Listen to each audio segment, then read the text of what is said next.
អូខេបាទសួស្តីបងប្អូនបាទស្វាគមន៍សាជាថ្មីមកកាន់វីដេអូថ្មីក្នុងវីដេអូនេះគឺខ្ញុំមកធ្វើការចាំលែកជាមួយនឹងការរលួយជាមួយនឹងប្រភេទ website ថ្មីមួយដែលយើងអាចធ្វើការរលួយបានគឺមួយថ្ងៃ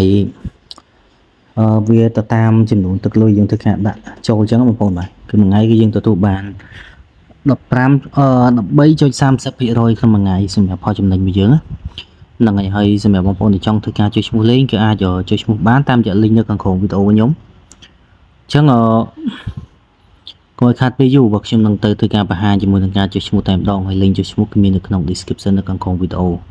ចឹងការចុចឈ្មោះគឺអត់ពិបាកទេបងប្អូនគាត់ធ្វើការពេញជាមួយនឹង email បាទដាក់ជាមួយ password ធ្វើការ confirm password ហើយនឹង payment password បាទបន្តមកកន្លែងនេះគឺដាក់ជាលេខទូរស័ព្ទមកបាទហើយបន្តមកចុចទៅលើវាថា register ទៅគឺអូខេបាទចឹងដោយសារខ្ញុំបានធ្វើការចុចឈ្មោះហើយឥឡូវសូមចូលក្នុង website តែម្ដងបាទចឹងបងប្អូនបាទចឹងបងប្អូនអាចមើលបានអូខេគឺយើងធ្វើការវិនិយោគចាប់ពី15 USDT ឡើងទៅហើយសម្រាប់បងប្អូនចង់ដាក់លុយបងប្អូនចុចទៅលើវាថា recharge មកចឹងនៅឃើញជាមួយនឹង address ឲ្យបងប្អូនចង់ដាក់ជា UCT ឬក៏ UCT TRC20 ឬក៏ BP20 ក៏បានដែរហើយនេះគឺជា address សម្រាប់ធ្វើការ copy ទៅចូលទៅកាន់កាបូបលុយធ្វើការបាញ់លុយចូលបាទចឹងខ្ញុំបានធ្វើការដាក់នេះគឺចំនួន$15នេះបងប្អូនបាទហើយសម្រាប់ level បង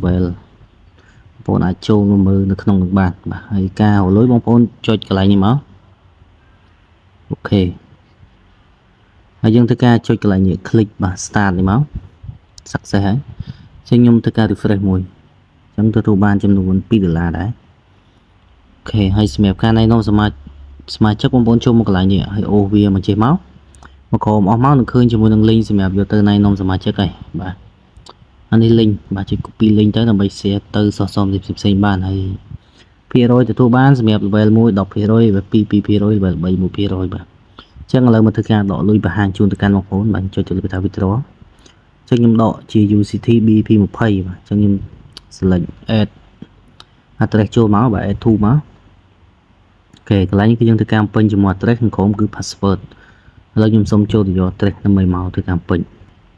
អូខេឥឡូវគឺខ្ញុំបានធ្វើការពេញហើយបងប្អូនអរគ្នាបាទឥឡូវពេញហើយយើងធ្វើការ back មកក្រោយវិញ select មកឥឡូវគឺវាជាប់នេះឥឡូវយើងដាក់នៅចំនួនទឹកលុយវាចឹងគឺចំនួន2 UCT មួយក៏2ឡាចូលជាមួយនឹង payment password បាទហើយបន្តទៀតចុច confirm មកបាទនេះ withdraw success យើងគ្រាន់ធ្វើការរងចាំអាចចន្លោះពី3ទៅ5នាទីប៉ុណ្ណឹងបាទអញ្ចឹងសម្រាប់ការដកលុយគឺអត់មានអីពិបាកទេ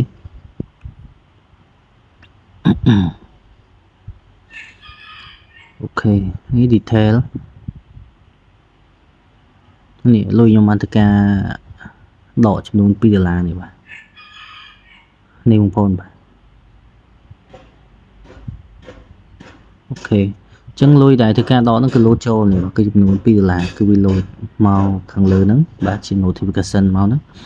អញ្ចឹងយើងអាចធ្វើការរងចាំតិចទៅវាកំពុងធ្វើការ process នៅក្នុង Binance បាទអូខេឥឡូវគឺចូលហើយបងប្អូនបាទនេះគឺលុយចូលហើយអញ្ចឹងជាមានតែចូលទៅឆែកមើលទាំងអស់គ្នាបាទអញ្ចឹងចុចចូលមកដើម្បីយកទៅឆែកមើលនៅក្នុង Binance អូខេបាទនេះបងប្អូនបាទហ្នឹងហើយអញ្ចឹងសម្រាប់វីដេអូរបស់ខ្ញុំនេះគឺមានតែប៉ុណ្្នឹងទេបាទអរគុណច្រើនបងប្អូនជួបគ្នានៅវីដេអូបន្ត